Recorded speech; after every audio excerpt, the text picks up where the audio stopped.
Kahit sa korupsyon, nakikinabang tayong mga Pilipino. Milyon-milyon. May isa dito, I did not accept his money. He is a contributor. Sabihin ko na, Lucio Tan. Doon na Ropal. Sabi ko no. Sabi ko, thank you, but other guys there. So you are using government buildings, airport. You have a back utang dyan sa runway, di mo binabayaran. Binayaran na ngayong araw ng Philippine Airlines ang 6 na bilyong pisong utang nito sa gobyerno na air navigational charges. Ang Vice President for Legal Affairs ng PAL ang nagdala ng mga cheque sa opisina ng Civil Aviation Authority of the Philippines kanina. Sakop ng binayaran ng PAL ang utang nito mula noong dekada 70 hanggang nitong Hulyo. Magit 5.6 billion pesos ang kabuang halaga ng checking ibinigay ng PAL sa CAAP, habang mahigit 258 million pesos naman ay tinurn over sa Manila International Airport Authority.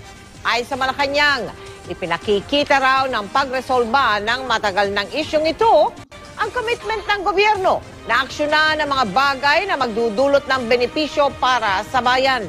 Malayo raw ang mararating ng pondong nakuha ng gobyerno mula sa PAL para pondohan ang mga priority programs ng gobyerno. Itong nangyari sa itong mga Lopez of companies. Ang Congress is planning to restore the franchise of the Lopez. Wala akong problema doon kung i-restore ninyo.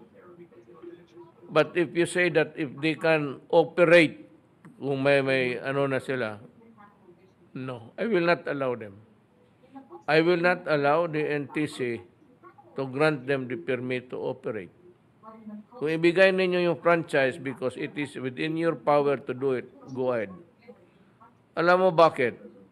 Unless and until babayaran ng mga Lopez ang taxes nila, I will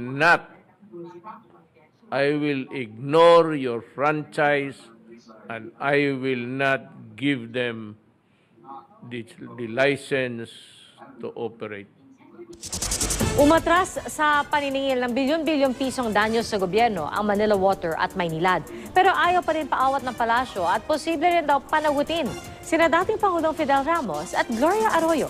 Saksi si Joseph Moro.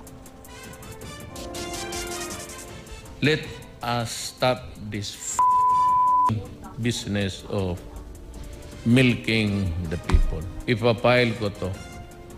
Economic sabotage and I will arrest them. Kasunod ang bantang yan ng Pangulo ng isang linggo ang panibagong banat niya laban sa Manila Water at Maynilad. I will expropriate everything.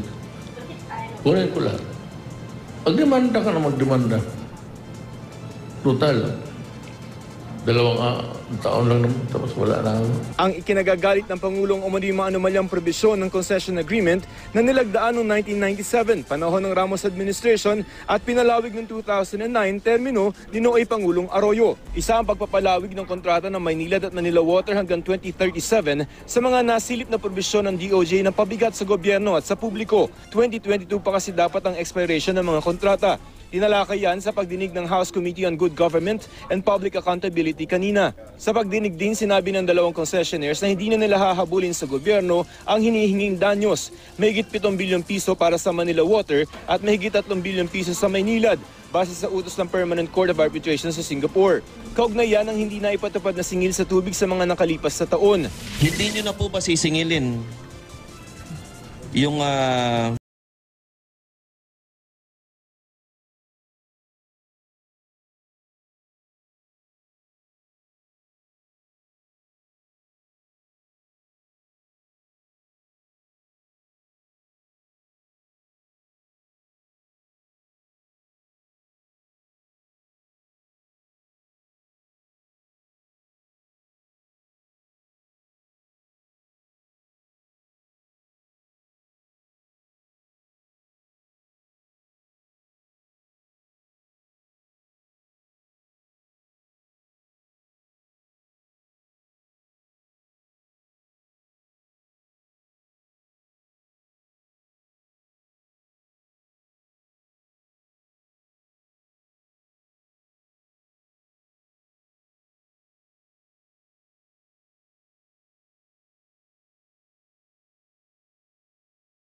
Talaga, ang dami niyang nagawa. Ito pa lang yung nakwento ko, mayroon pa mga OFW program, passport, ang dami. Ang dami niyang ginawa para sa ating taong bayan. Sana po merong isang leader na galing sa puso na handang tulungan si Duterte na maibalik sa Pilipinas. Hindi na siya tatakbo ng politician, matanda na yun. Isa lang din ako sa umihiling na dapat may uwi na siya. At least bago man lang siya, talaga lahat naman tayo mamamatay, makapiling man lang niya yung pamilya niya, yung kanyang mga apo, yung kanyang mga anak. Siyempre may puso at damdamin din yun. Ewan ko ba, di ko maintindihan. Grabe yung ginawa nyo.